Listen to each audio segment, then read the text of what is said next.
जय हिंद एस्पिरेंट्स, आपका स्वागत है एसएसबी क्रैक एग्जाम्स में। मेरा नाम है नवज्योति। आज हम डिस्कस कर रहे हैं फिजिक्स में कुछ मिसलेनियस टॉपिक्स। ये ऐसे टॉपिक्स हैं जिनसे क्वेश्चंस भले ही कम आते हो लेकिन आसान है समझने को, और मैं चाहूंगा कि इनमें आप एक भी मार्क लूज ना करें। ठीक है, चलिए। तो इसमें क्या क्या टॉपिक्स हम पढ़ने वाले हैं उस पर एक नजर मारते हैं। हम पहले पढ़ेंगे हीट ट्रांसफर क्या होता है। ठीक है, you will understand what is heat transfer. उसके बाद फिर इसी हीट ट्रांसफर में टॉपिक रहेगा आपका specific and latent heat, calorimetry. तो ये पूरा हीट ट्रांसफर और उसके अलाइड टॉपिक्स रहेंगे। फिर उसके बाद न्यूक्लियर एनर्जी कैसे जनरेट होती है, चेन रिएक्शन, इन सब के बारे में जानेंगे। और finally we will end with rotational motion, जिसमें centre of mass, axis of rotation, rolling motion, ये सब देखेंगे। ठीक है, चल। तो सबसे पहले बात करते हैं हीट ट्रांसफर की। तो जब भी कहीं पर टेम्परेचर का डिफरेंस होगा, कोई एक ज्यादा हाई टेम्परेचर पे हो, एक लो टेम्परेचर पे हो, तो हाई से लो की तरफ हीट का ट्रांसफर होगा। ठीक है, always from higher temperature to lower temperature. ठीक है, अच्छा। क्योंकि हीट भी एक एनर्जी है तो इसका यूनिट क्या रहेगा, जूल। अच्छा, उसका एक इक्विवेलेंट रहता है, फिर कैलोरी में भी एक्सप्रेस किया जाता है हीट को। जनरली वर्क, इन सबको जूल, वर्क या एनर्जी को जूल में हम रिप्रेजेंट करते हैं, लेकिन हीट स्पेसिफिकली को हम कैलोरी में ही रिप्रेजेंट करते हैं। ठीक है, अच्छा। और फिर कैलोरी को ही फिर किलो कैलोरी मल्टीप्लाइड बाय 1000। अच्छा, तो ये तो हो गई हीट ट्रांसफर की यूनिट। इसके अलावा अगर मैं रेट ऑफ हीट ट्रांसफर की बात करूं तो ये बस वही है कि एक एनर्जी पर यूनिट टाइम जैसा बन गया फिर, तो इसलिए इसका यूनिट हो जाएगा वॉट या फिर किलो वॉट। ठीक है, चलिए। तो ये था हीट ट्रांसफर का बेसिक आइडिया। अब क्या किस किस प्रोसेसेस के थ्रू हीट ट्रांसफर हो सकता है उसे समझते हैं। तीन टाइप के प्रोसेस है, कंडक्शन, कन्वेक्शन और रेडिएशन। तो कंडक्शन जो है वो बेसिकली सॉलिड्स में देखा जाता है। ठीक है, इसमें कांटेक्ट की जरूरत होती है। ठीक है, कन्वेक्शन जो है वो फ्लूइड फ्लो है, फ्लूइड से हमें पता है कि ये लिक्विड्स और गैसेस के लिए होगा। ठीक है, और रेडिएशन जो है उसे किसी मीडियम की जरूरत नहीं है, वो बिना मीडियम के भी हो सकता है। It's just electromagnetic rays there या वेव्स देयर। ठीक है, जैसे यहां लिखा हुआ है। तो मान लीजिए पैन में पानी गर्म किया जा रहा है, तो जो गैस के चूल्हे से हीट जनरेट होकर बाहर आ रही है, दिस इज रेडिएशन। ठीक है, दिस इज रेडिएशन। ओके, ये मीडियम का मोहताज नहीं है, बिना मीडियम के भी ये ट्रेवल करेगा। ठीक है, अच्छा। इसके बाद ये जो हीट है इसने पानी को टच किया। अब यहां पानी जिस प्रोसेस से गर्म होगा दैट वुड बी कन्वेक्शन। ठीक है, अच्छा। ये जो हैंडल है ये कैसे गर्म होगा, जो इमीडिएट कांटेक्ट में है वो धीरे धीरे गर्म होने लग गया, और वहां से धीरे धीरे धीरे धीरे ये हीट यहां तक ट्रांसफर हुआ, क्योंकि ये एट लोअर टेम्परेचर था और ये एट हायर टेम्परेचर था। ये पॉइंट, यस, यहां तक तो क्लियर है। और क्योंकि हायर से लोअर ट्रैवल करता है तो विथ कांटेक्ट वो चला गया वहां तक। अच्छा, पानी जिस तरीके से गर्म हो रहा है उसे समझते हैं। बड़ा इंटरेस्टिंग सा प्रोसेस है कि जो इमीडिएट कांटेक्ट में पानी है, जो पैन के जस्ट लोअर लेवल पे जो पार्टिकल्स हैं, एकदम सबसे नीचे जो एकदम इमीडिएट कांटेक्ट में है, वो सबसे पहले गर्म होंगे और वो गर्म होके ऊपर चले जाएंगे, क्योंकि उनकी अपनी काइनेटिक एनर्जी बढ़ जाएगी, टेम्परेचर के साथ बढ़ेगा वो। तो जैसे टेम्परेचर उनका बढ़ा, काइनेटिक एनर्जी बढ़ी, वो ऊपर चले गए। नीचे का एरिया जो स्पेस है वो खाली हुआ। तो ऊपर से जो ठंडे थे पार्टिकल्स, कंपेरेटिवली ठंडे थे, वो नीचे आ गए। ठीक है, ये गर्म हुए, ये ऊपर गए, फिर इनसे जो ठंडे थे वो नीचे आए, और इस तरीके से प्रोसेस एज अ लूप चलता रहा। और फाइनली सब एक इक्वल टेम्परेचर पे आते। हालांकि क्योंकि आप गर्म कॉन्स्टेंटली करते जा रहे हो तो टेम्परेचर तो बढ़ता ही रहेगा, लेकिन इस प्रोसेस के थ्रू फाइनली गर्म हो जाएगा पूरा। ठीक है, ओके। तो ये तीन प्रोसेसेस रहेंगे। कंडक्शन जो सॉलिड्स में होता है जिसमें कॉन्टैक्ट की जरूरत पड़ती है, कन्वेक्शन जो लिक्विड्स एंड गैसेस में होता है, जो एक लूप सिस्टम जैसे में आपके पार्टिकल्स गर्म होके ऊपर गए, जो ठंडे हैं वो नीचे आए, और इस तरीके से चलता गया, दिस इज कन्वेक्शन। और लास्ट में हमने पढ़ा रेडिएशन, जिसको किसी मीडियम की जरूरत नहीं। ठीक है, चलिए। तो एक इंटरेस्टिंग सा एस्पेक्ट है थर्मोस फ्लास्क का, कि क्या कारण है कि एक थर्मोस फ्लास्क के अंदर कोई लिक्विड, चाय, पानी हम जब रख देते हैं गर्म करके तो वो गर्म ही रह जाता है। या अगर ठंडा भी रह गए तो ठंडा ही रह जाता है, ठीक है। तो इसका मतलब ये है कि उसके अंदर जो हीट है वो बाहर नहीं आ पा रही, there is no heat transfer getting there. तो अगर हीट ट्रांसफर नहीं हो रहा है, इसका मतलब ये तीनों प्रोसेस को मिनिमाइज करने की कोशिश की। हालांकि आप कट ऑफ तो नहीं कर सकते, you can not make it zero, but एकदम मिनिमल करने की कोशिश की। कैसे करी गई है इसको समझते हैं। तो कंडक्शन क्यों उतना अच्छा नहीं हो पा रहा, क्योंकि जब आपने पानी गर्म अंदर डाल दिया तो जो फ्लास्क है वो बना है ग्लास का, और ग्लास खुद है very poor conductor of heat, वो उतना कंडक्ट नहीं करता, तो कंडक्शन उतना खास नहीं हो पाया। अच्छा, इसके बाद ये ग्लास कंटेनर जो अंदर है, इसमें आपने उस लिक्विड को भर दिया, चाय पानी जो भी है। यहां पर आप देखिए, यहां बीच में एक स्पेस है, ठीक है। इस स्पेस को वैक्यूम कर दिया, यानी कि यहां से कोई भी पार्टिकल्स है उन्हें निकाल दिया। कोई भी पार्टिकल्स है, इस तरीके से बेसिकली थर्मोस्वास का फॉर्मेशन है कि अंदर एक ग्लास का इस तरीके से बॉटल है, उसके साइड में इस तरीके से स्पेसेस है, ठीक है। मतलब इमीडिएट ऐसा नहीं है कि इस वॉल ग्लास को एकदम टच करा दिया, वॉल पे बीच में खाली जगह है। तो ये जो खाली जगह है इसमें हवा भी नहीं रखी है, तो अगर पार्टिकल्स ही नहीं है तो कन्वेक्शन होगा ही नहीं। यस और नो, लिक्विड या गैसेस के बीच में होता है जनरली, तो that is a medium is required. तो आपने वो मीडियम ही हटा दिया वहां से, because you have made there a vacuum, ठीक है। तो इस वजह से यहां से कन्वेक्शन भी चला गया। और फिर रेडिएशन क्यों नहीं हो पा रहा, क्योंकि जो वॉल्स है चारों तरफ से, उन्हें सिल्वर्ड किया गया है। तो सिल्वर्ड करने से फिर रेडिएशन आगे ट्रांसफर नहीं होगा, हीट जो है वो लूज नहीं होगा रेडिएशन से, ठीक है। तो ये है थर्मल फ्लास्क। क्यों इसमें टेम्परेचर सेम रह जाता है काफी वक्त तक, क्यों एक गर्म चीज इसमें गर्म ही रह जाती है काफी टाइम तक, यही कारण है कि जो तीनों प्रोसेस हीट ट्रांसफर के हैं वो एकदम मिनिमल कर दिए गए। कंस्ट्रक्शन उसका इस तरीके से, ठीक है। आगे बढ़ते हैं। Specific heat. तो स्पेसिफिक हीट का वैसे मतलब ये है कि एक पर्टिकुलर सब्सटेंस के लिए डिफाइंड होता है ये, उसमें कितना हीट मैं डालूं एक पर्टिकुलर सब्सटेंस में, जिससे उसका करंट टेम्परेचर जिस पर भी वो है वो 1 डिग्री सेल्सियस से बढ़ जाए for a unit mass of it. उसका मान लीजिए आपने यूनिट मास में कोई 1 किलो ले लिया, ठीक है। आपने हीट दिया, मान लीजिए 25 डिग्री सेल्सियस पे वो था पहले, तो 26 डिग्री सेल्सियस बनाने के लिए मैंने कितना हीट डालना है, दैट इज स्पेसिफिक हीट, ठीक है। एक एग्जांपल से इसको समझते हैं।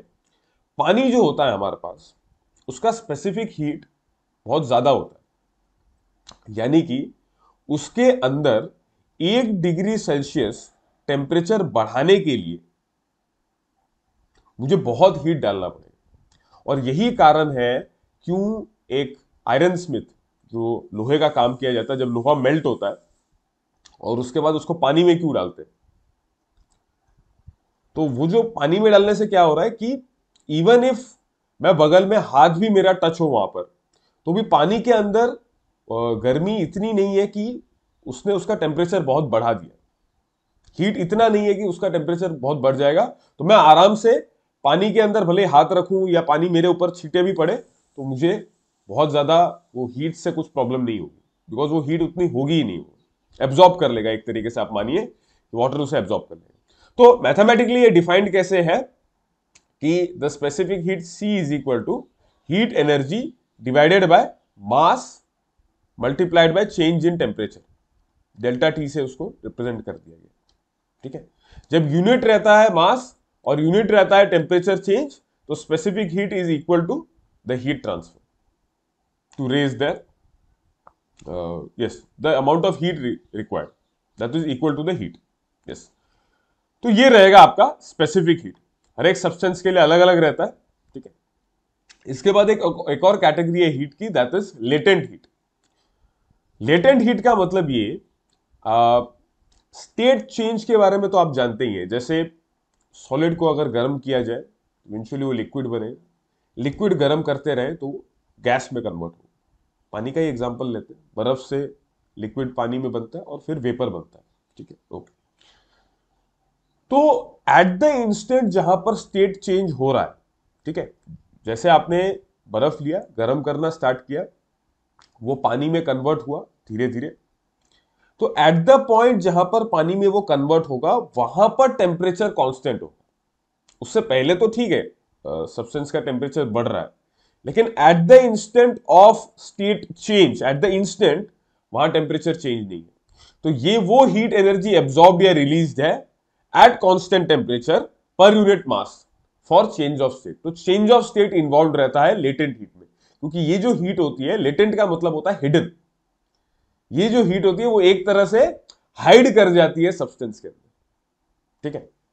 तो फॉर्मुलेट कैसे किया जाएगा इसको, heat energy is equal to mass multiplied by latent heat, ठीक है, या L is equal to Q by M. क्योंकि कांस्टेंट टेम्परेचर है तो टेम्परेचर का कुछ नहीं आएगा यहां पे, हीट एनर्जी एब्जॉर्ब या release divided by the mass, ठीक है। तो यूनिट इसका क्या रहेगा देखिए, अच्छा स्पेसिफिक हीट का भी एक बार यूनिट हम डिस्कस नहीं किए, जूल पर किलोग्राम।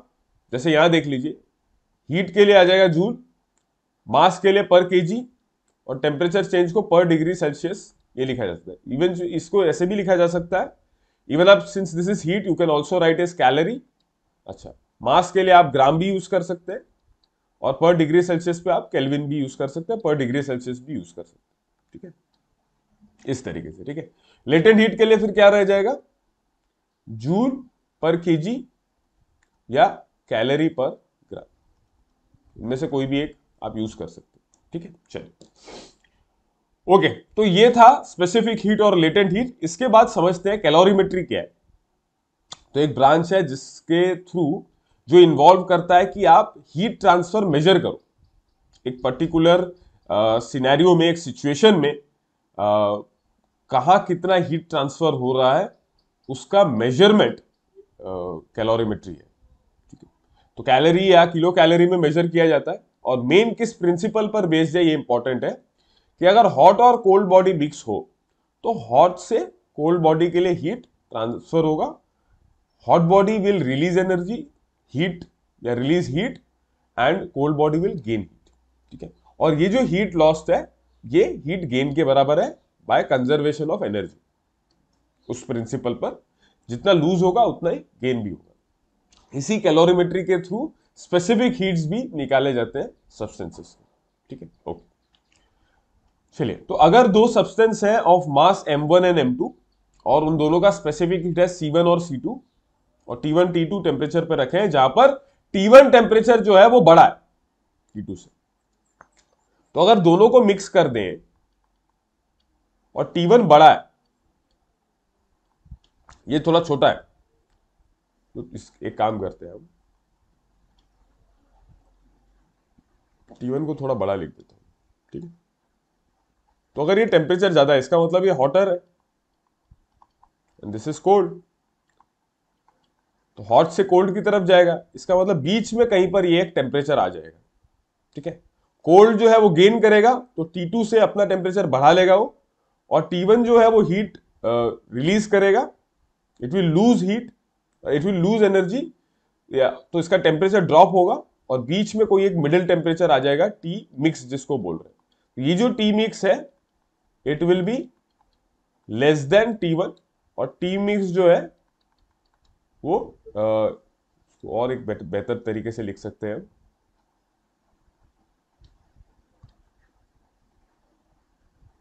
T2 से बड़ा होगा आपका टी मिक्स और T1 से कम हो, ये आप ध्यान रख सकते हैं, ठीक है।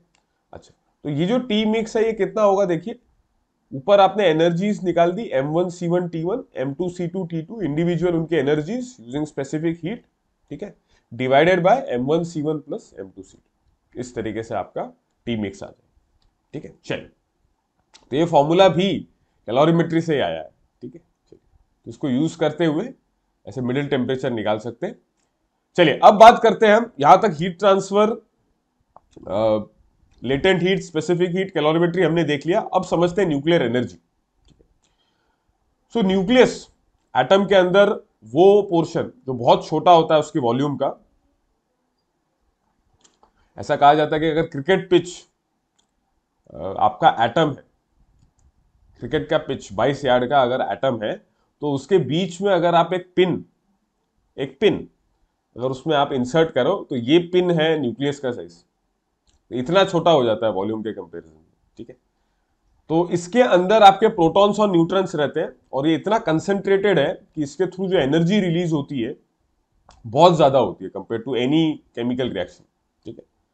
ओके, तो क्या होता है बेसिकली, इस न्यूक्लियस पर जब आप बॉम्बार्ड करते हैं कोई एनर्जेटिक पार्टिकल, तो ये न्यूक्लियस जो ओरिजिनली स्टेबल होता है ये फिर अनस्टेबल बनता है, और अनस्टेबल बनने से फिर ये स्टेबल में कन्वर्ट होता है और एनर्जी रिलीज करता है, ठीक है। तो दो प्रोसेस है कि एक स्टेबल न्यूक्लियाई पे आपने बॉम्बार्ड किया, वो कन्वर्ट हो गया दो और फाइनली स्टेबल न्यूक्लियाई में, और उसने एनर्जी रिलीज करी। तो ये जो ब्रेकिंग है, ब्रेकिंग इज बेसिकली फ्यूजन। तो इसमें न्यूक्लियस ब्रेक होता है, ठीक है। और फ्यूजन मतलब फ्यूज टुगेदर, तो इसमें ज्वाइन होता है, ठीक है। एक पे ब्रेक, एक में ज्वाइन, ठीक है। न्यूक्लियर फिजन और न्यूक्लियर फ्यूजन, ठीक है। ओके, चलिए समझते हैं एक एक को। तो उससे पहले इसको समझिए कि जो एनर्जी रिलीज होगा वो बिकॉज ऑफ सम मास है, और मास का एनर्जी इक्विवेलेंस हम जानते हैं आइंस्टाइन की इस रिलेशन से, E is equal to mc square, ठीक है। ओके, तो न्यूक्लियर फ्यूजन समझते हैं। मान लीजिए कि ये फ्यूजनेबल एक न्यूक्लियस है, इस पर इस तरीके से एक न्यूट्रॉन इंसिडेंट हुआ जो काफी एनर्जेटिक है। अच्छा, तो ये इस तरीके से आपका जो है न्यूक्लियस स्प्लिट हुआ। तो ये जो जैसे मान लीजिए यूरेनियम पे ये होता है, ठीक है, यूरेनियम के न्यूक्लियस पर न्यूट्रॉन एक आया, बेरियम और क्रिप्टॉन में कन्वर्ट हो गया, ये और स्टेबल है। तो ब्रेक होने से देखिए कोई भी चीज होगी, केमिकल रिएक्शन क्यों होता है, क्योंकि जो रिएक्टेंट है उससे प्रोडक्ट्स ज्यादा स्टेबल होते हैं।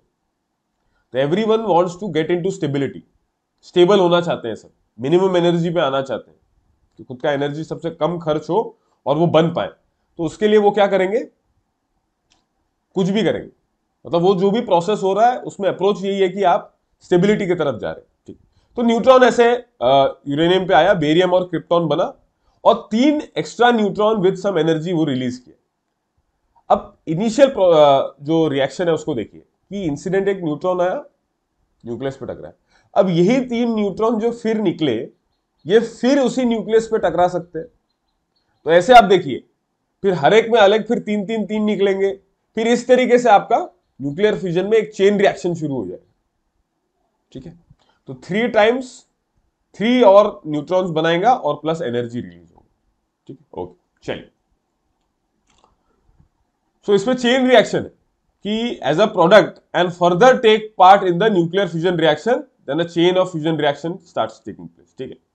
ओके, तो 2 टाइप्स हैं कि इसी चेन रिएक्शन को अगर मैं कंट्रोल कर लूं, तो इस तरीके से मैं बहुत सारा एनर्जी रिलीज कर सकता हूं, और वो न्यूक्लियर रिएक्टर में होता है, ठीक है। और दूसरा है कि अगर ये कंट्रोल से बाहर चले गए, तो देन इट बिकम्स अनकंट्रोल्ड, और वो रहेगा आपका एटम बम। जो बॉम्ब्स हैं आपके वो फिर अनकंट्रोल्ड हो गए, ठीक है। और वही कि nuclear chain reaction releases several million times more energy, chemical reaction, ठीक है। तो ये था न्यूक्लियर फ्यूजन। अब फ्यूजन के बारे में बात करते हैं कि इसमें 2 और 2 से ज्यादा न्यूक्लियस जुड़ेंगे एक स्टेबल न्यूक्लियस बनने के लिए।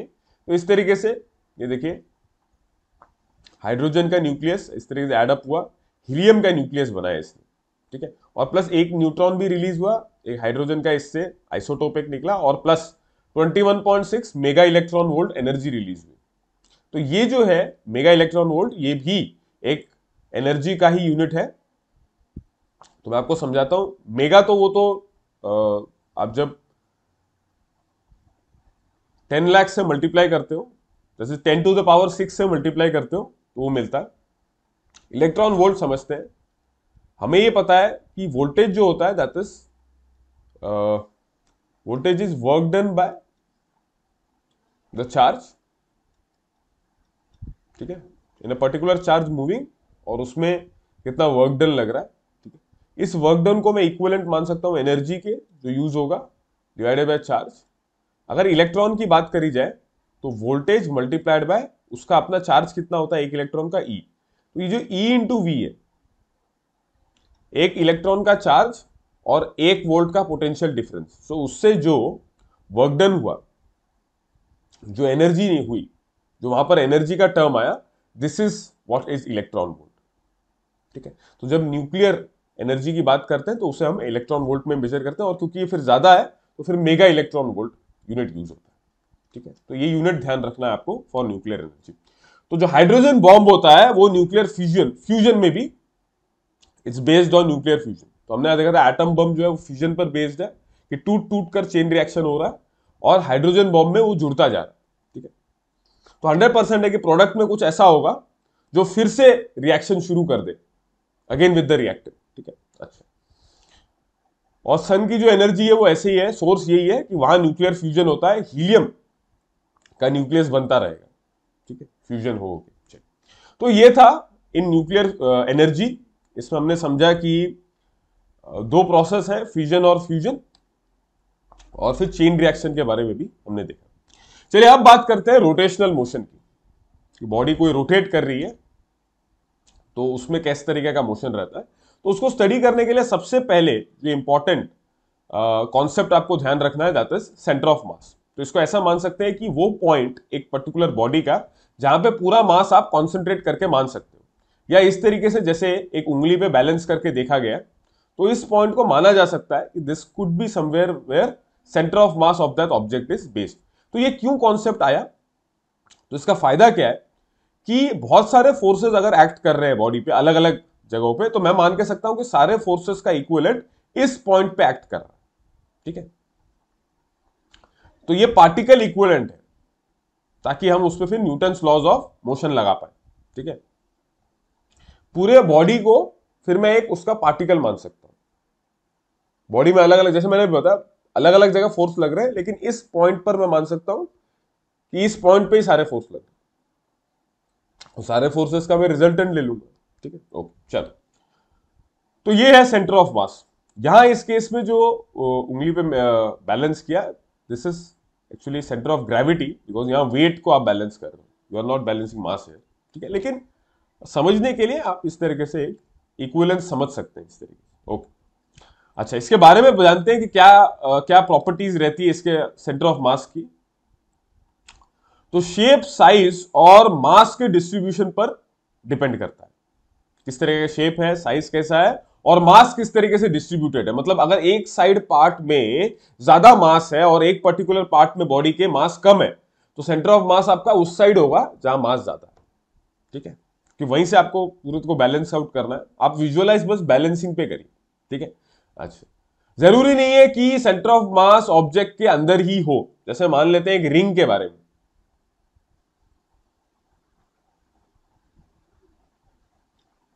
रिंग, तो इसका सेंटर ऑफ मास जनरली यहां हो सकता है, एग्जैक्टली सेंटर पे। लेकिन क्या ये जो सेंटर है यहां पर ऑब्जेक्ट है? ऑब्जेक्ट तो सिर्फ ये है जो शेड किया गया।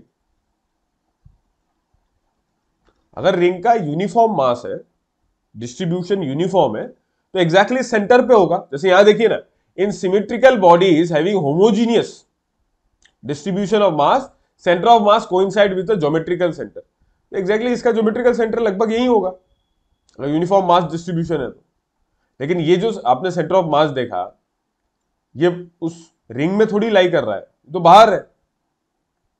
तो ये बात है, तो जरूरी नहीं है कि बॉडी के अंदर ही हो। ओके, तो यूनिफॉर्म है तो ज्योमेट्रिकल सेंटर से कोइंसाइड करेगा। और ट्रांसलेटरी मोशन, मतलब जिसमें ऐसा मोशन है स्ट्रेट, जैसे अगर ये पेन है, अगर ये ऐसे मूव कर रहा है तो दिस इज ट्रांसलेटरी मोशन। तो इस केस में अगर इसका सेंटर ऑफ मास यहां है तो ये भी मूव कर रहा है, यस और नो, इसकी पोजीशन भी चेंज हो रही है। लेकिन अगर रोटेटरी मोशन की बात करें तो अगर सेंटर ऑफ मास यहां है, ये चेंज नहीं हो रहा, इसकी पोजीशन तो वही है, यस और नो, इसकी पोजीशन वही है। तो ये रोटेटरी मोशन में इसलिए बड़ा इंपॉर्टेंट टॉपिक बन जाता है, क्योंकि इसका पोजीशन सेम रहता है, इवन इफ वहां रोटेशन हो रहा है, सेंटर ऑफ मास का पोजीशन सेम रहेगा। ठीक है, ओके, चलिए, तो ये था बात सेंटर ऑफ मास की। इसके बाद बात करते हैं कि रोटेशन और ट्रांसलेशन में क्या है। तो रोटेशन मतलब if each particle of the body undergoes the same displacement in same direction, तो ये होता ही है ट्रांसलेटरी मोशन में। अच्छा, रोटेशन मोशन मतलब हर पार्टिकल जैसे रोटेट कर रहा है, तो every particle is moving in a circle, और इज ये जितने सर्कल्स बनेंगे इनका जो सेंटर होगा, इनको अगर मैं ज्वाइन कर दूं तो एक लाइन बनेगी। इस लाइन, ये लाइन कहलाएगी एक्सिस ऑफ रोटेशन, कि इसके अबाउट ही रोटेशन हो रहा है। इसको एक फिक्स एक्सिस मान लिया, इसके अबाउट रोटेशन हो रहा है। और इस पर क्या है कि हर पार्टिकल जो मूव कर रहा है वो एक सर्कल बनाएगा और इस सर्कल का सेंटर उस एक्सिस ऑफ रोटेशन पे लाई करेगा। ठीक है, चलिए। अच्छा, इसके साथ और क्या क्या टर्म्स हैं, जैसे रोटेशन मोशन में फिर आपका जो डिस्प्लेसमेंट है वो एंगुलर डिस्प्लेसमेंट हो जाएगा, दैट इज एंगल थीटा के रिस्पेक्ट में आप देखेंगे। ठीक है, एंगुलर वेलोसिटी हो जाएगी आपकी फिर D theta by D T. Displacement angular, इसकी यूनिट रहती है रेडियन। ठीक है, वो एंगल हम रेडियन में मेजर करते हैं। ठीक है, as a displacement. Okay, omega जो है वो D theta by D T हो जाएगा, और फिर एक्सेलरेशन अल्फा से रिप्रेजेंट होता है, this is D omega by D T.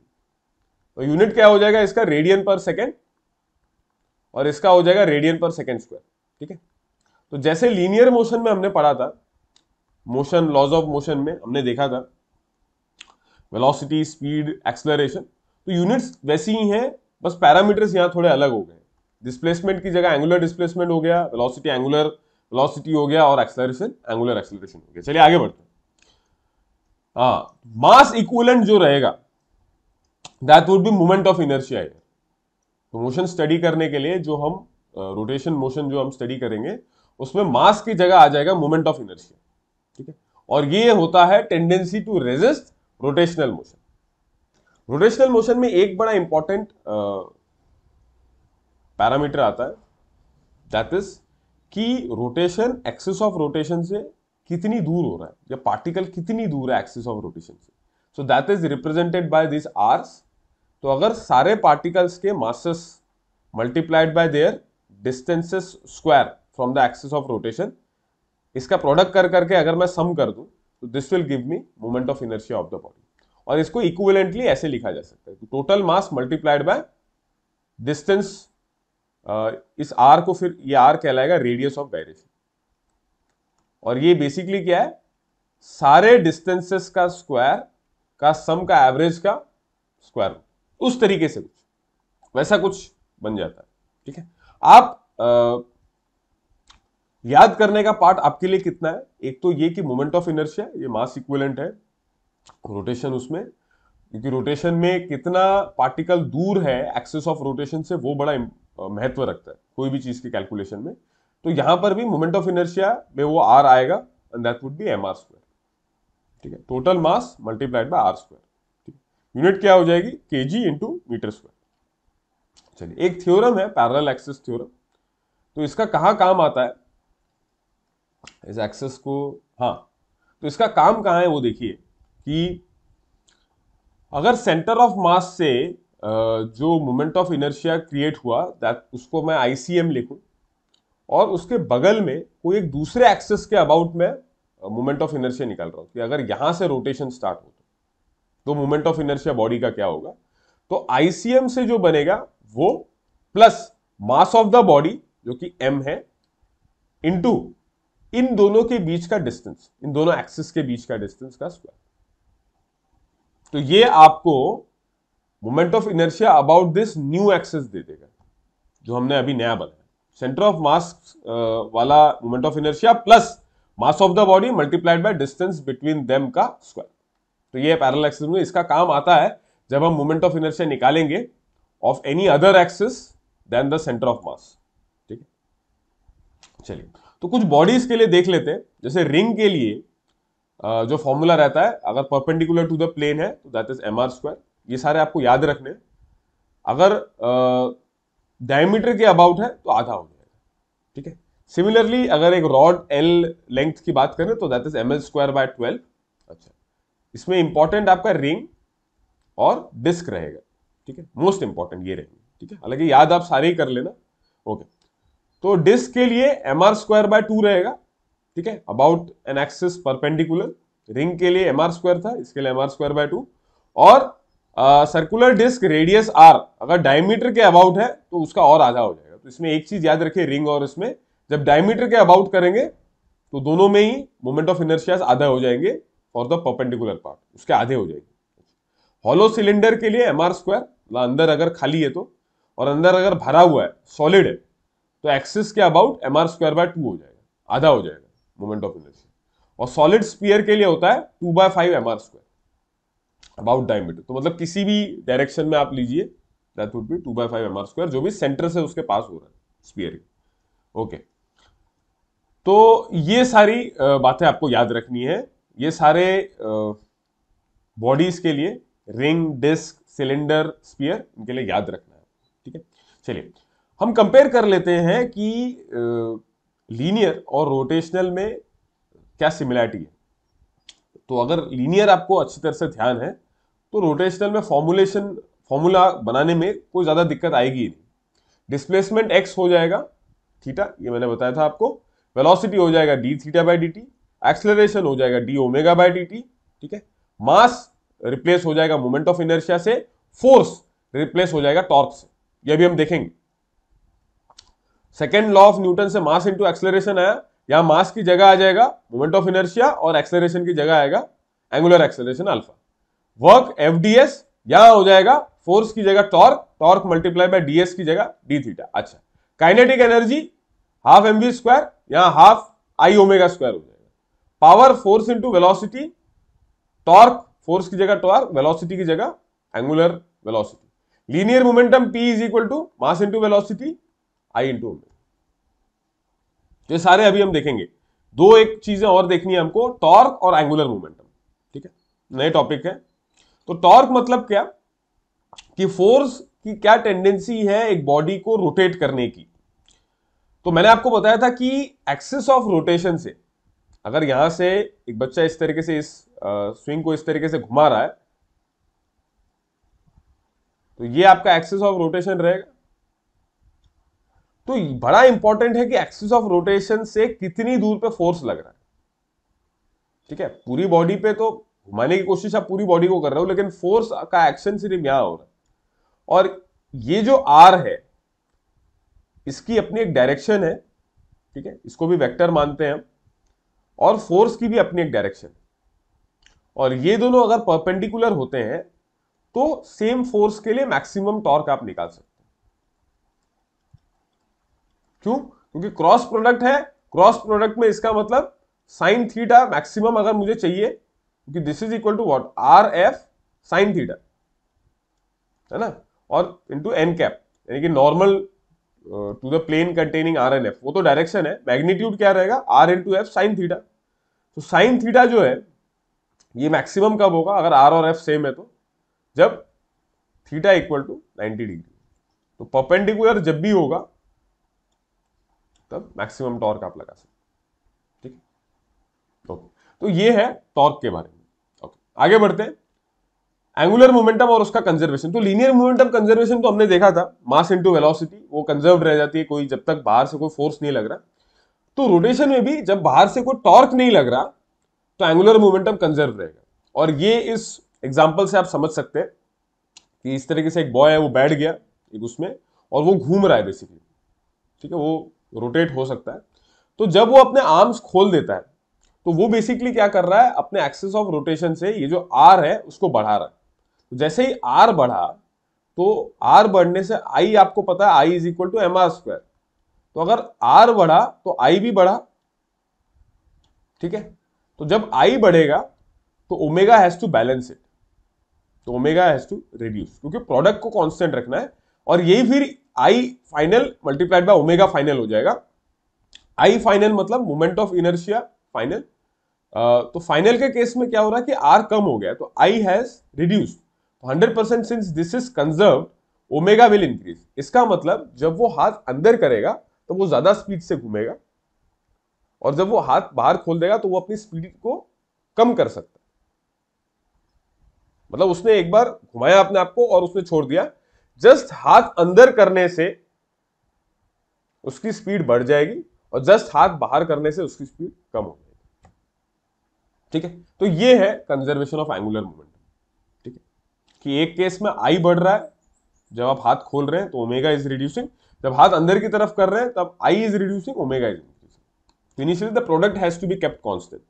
तो प्रोडक्ट को कांस्टेंट रखने के लिए एक जब बढ़ रहा है तो the other one has to reduce. चलिए, इसके बाद समझते हैं रोलिंग मोशन क्या है। तो rolling motion is a combination of translatory and rotatory motion.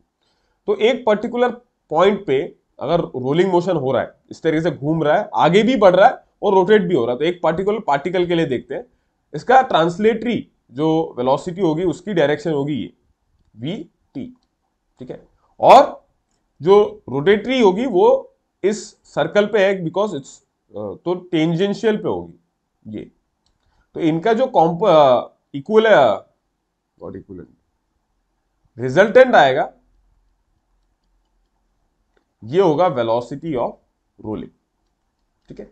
So rolling के कंपोनेंट रहेंगे ट्रांसलेटरी एंड रोटेटरी, ठीक है, और उनके रिजल्टेंट होंगे रोलिंग मोशन का वेलोसिटी, ठीक है। ओके, तो ये तो वेक्टर सम रहेगा। काइनेटिक एनर्जी इस केस में क्या होगा, तो काइनेटिक एनर्जी जो रोलिंग का वो that would be equal to translatory plus rotatory.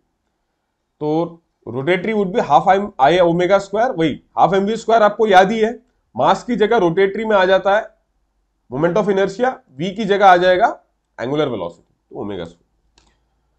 तो चलिए ये था, इसी के साथ हम हमारे मिसलेनियस टॉपिक्स को खत्म करते हैं।